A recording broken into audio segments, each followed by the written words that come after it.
Hi everyone, nice to see your beautiful faces again and welcome to another BricksMembers tutorial. Today will be a quick one. I want to show you one pretty interesting module that lets you integrate at least parts of BricksMembers with pretty much every other WordPress plugin or WordPress itself just by using WordPress hooks, and that is the action triggers module. So let's get right into it. At first, you already see that we have this automations page here. But currently, like without activating a certain module, this is only in a very basic state. What I want you to do at first is that you go into, actually not modules, but integrations. And there you find this one here under automation action triggers. You enable that, and that makes it possible that you can use every single WordPress hook that is available from WordPress, but also from every other plugin that you have installed. And then when you go back to the automations page, you have the workflow builder, which you can reach when you click on create workflow or on builder. Let's go on builder here now. And then you see, like, you can make it here a bit bigger. And there you can select a trigger. So by standard, you just have BRM events available here with all sorts of stuff, depending on what modules are turned off or on. But what I want to show you here is the WordPress plugin action part. So because this part here now got activated, you already have a few presets for like WordPress core, some things that you might want to use here as trigger, or also WooCommerce, Fluent CRM, and Bricks, and also BricksMembers, of course. I actually wanted to show you here is custom hook.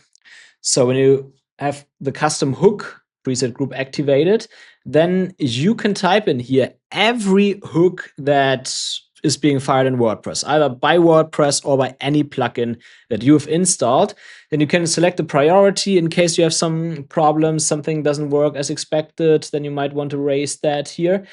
And you can also select the user source. Usually that's probably current logged in user, but depends on what you want to do. So you can also read users from hook arguments. So for example, user register here, there I would select user from hook arguments because the user is not logged in yet.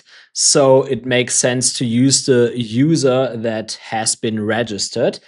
And then under protection, you have the option to repeat to do a repeat protection for certain seconds. So for example, let's say for whatever reason a hook gets fired a few times within a certain time frame. Maybe a user clicked the button twice accidentally or something like that, or maybe there was some stuff happening in his browser or so, then you can select here like a few seconds, maybe select 5 seconds here or so to be safe. Number shouldn't be too high because, for example, in a register event, if multiple users would register at the same time, let's say within 10 seconds, and you have selected more than 10 seconds, that's a problem, of course. So I would personally not go higher than 5 seconds here. But yeah, you have this protection just in case. And that's actually it for configuring the trigger. After that, you select an action that you want to do, or you want to perform whenever that hook is being fired. So, for example, you can add a user level, you can add the user to a group, you could cancel a post enrollment, you can enroll him in a post, or remove from a group, remove from level, and send an email as well. So these are all possible when a certain hook gets fired. This is actually quite powerful, because if you think about it, you can even do some sort of email automation here with this tool. Because, for example, from another plugin, a hook fires that somehow affects your users. Then based on that hook, you could, for example, send an email here. Of course, I don't have any connections here right now, but we support like kit.com, MailChimp, and others.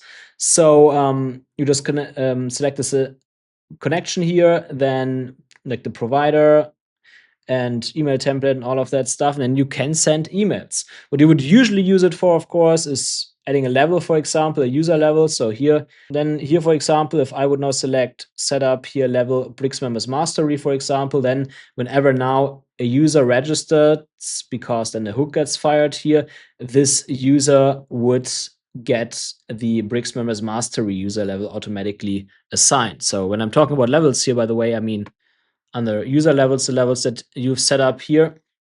So this is how it works. And you can also add more things here, like you could add a condition. For example, you can check if something things here are the way you want them or not.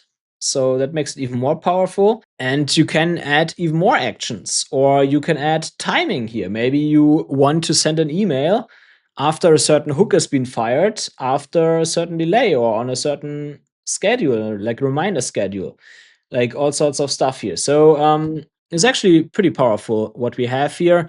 And again, you can do that with all WordPress hooks, what gives you tons of options. So I think you can see how flexible it actually is. And that makes it so powerful because you can literally integrate every plugin in your WordPress environment with BricksMembers by using that, even if we don't have a native integration available for it, currently at least, because you just select a WordPress hook and then you can fire whatever you want in BricksMembers based on that. That gives you tons of options to customize everything. And that's actually everything you have to know about action triggers. It's actually a super easy module, and you can essentially, with this functionality, integrate every WordPress plugin out there, and you can use every WordPress hook to assign user levels, enroll users in posts, or add them to groups. I think that's super powerful because obviously we cannot write integrations for literally everything that's out there that some 1% of all users that ever purchase BricksMembers can use. But well, what I can at least give you is this functionality here, that you at least have a basic way of integrating pretty much everything with BricksMembers without doing anything complicated like webhook stuff or something like that. So really powerful feature. Try it out if you're looking to integrate BricksMembers with something that currently there is no integration for, because that will most likely solve it. If you want to learn more about BricksMembers, then check out these videos here in the corner. There's lots of stuff that we cover, especially content structures are really awesome. Actually, it's a really unique feature of BricksMembers to look into if you haven't done yet. And yeah, I hope to see you in upcoming BricksMembers tutorials. So consider subscribing and I will see you there.